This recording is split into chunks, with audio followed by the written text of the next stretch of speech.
So let's now have a look at the PSE monthly chart looking back more than 10 years ago. And we can see there is an ascending trend line. This is a wide range trend line with the support line here and the resistance line at the top over here. Now, we also can draw a resistance horizontal line at the 8,000 level as a descending resistance line which started from the top of 2018 and top of 2019 July.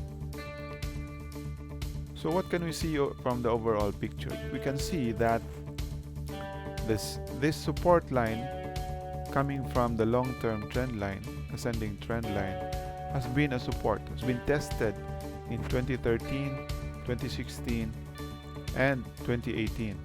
And also we know that in 2019 this support line has been broken in March, and that's because of COVID-19. The result of that breach of support line went as low as 4,039 level, and fortunately we seen the market rally back up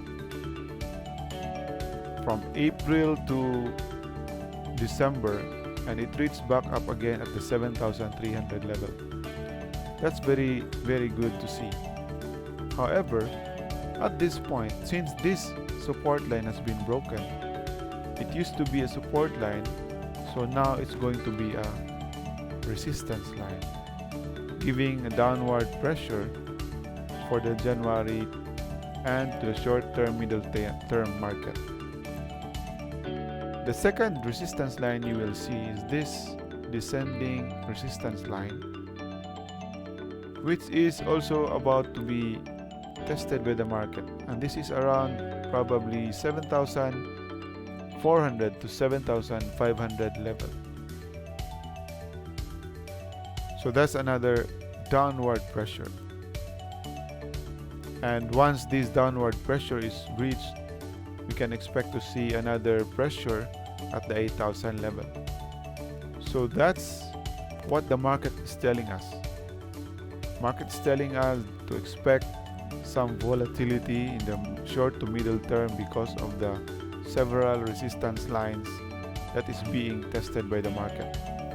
But note that once you see the market breach that resistance line, that's going to be a very positive development, and most probably a very profitable one. So if I were you, I would really watch what you are looking at right now is still the PSEI monthly chart, but this time it's looking way back from its beginnings in 1987. By looking at the chart that far, you can see that there has been 5 bust and boom cycles that happened over the years. So for over 32 years,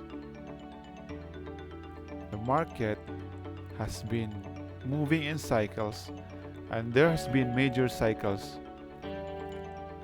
A cycle of a bust of more than 50% with a recovery of more than 100%. So if we are going to trace the whole journey of 32 years and find which areas dropped more than 50% and then recovered more than 100%, you are going to end up with this diagram here. So the first bust happened in 1987. The bust resulted to 100 and minus 54% drop and a recovery of 124.59. And then there's another bust that started in 1989 and ended in October of 1990. That's another 64% drop, followed by a 549 recovery. This is another bust and boom cycles here. 67% drop, 159% recovery. Another bust of 63.5%, followed by a recovery of 295%, and then another bust of 55% down, followed by a 376% recovery. And then the last one started in 2017, and that's a bust of minus 54%. And then we have seen the last several months that the market has recovered, and recovered at around 85%. What does that tell us? Well, this chart and these cycles tell us that for every bust, for every drop of the market going down more than 50%, it's almost guaranteed. Of course, I'm not guaranteeing, but the chart shows us that there's always sunshine beyond the clouds. Market always rallies more than 100%. So what does that tell us? Well, since the market has dropped more than 54% from 2017 to middle of 2020, and now it has recovered at around 85%, then there is still room for further recovery because the market has not yet recovered more than 100%. So let me show you the potential here. I have prepared another chart, the same chart but additional drawings. So you see here that the recovery is 85%. If we are going to go back in time and see where is the 85% within the previous recoveries, and you can see here it's in the blue rectangles here. Compare the size of the blue rectangles compare it against the green rectangles, because the green rectangles are the recoveries. And then you can see that 3 out of 5 times, this one, second here, and third here, 3 out of 5 times, the 85% is relatively small compared to the full recovery. And that's what makes me optimistic about this chart here.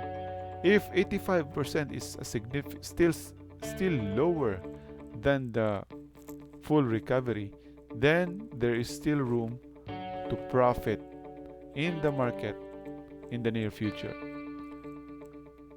So where could the market be? Where would the recovery end? Well, let's just say, since this is 375, this is 200, and then this is 500. To be conservative, let's just say that the market will recover at 153%. And now we are at 85%. Therefore, there is still room for at least 44% movement up. Of course, let us not be blinded against the resistance at 8,000 level, 9,000 level, and of course the projected 153% recovery, which is already at the 10,000 level.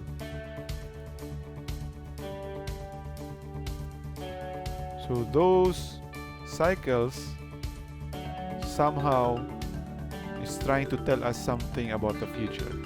And to me, I always believe that you can extract more information in the market, in the charts, and use the information to profit in the future.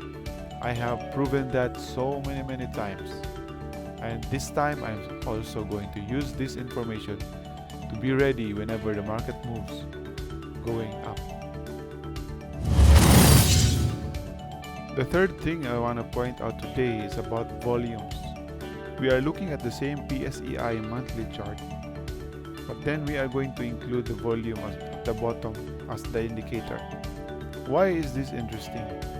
Well, if you see, there's a very high volume in December of 2020. Very high. It reached up to 920 billion.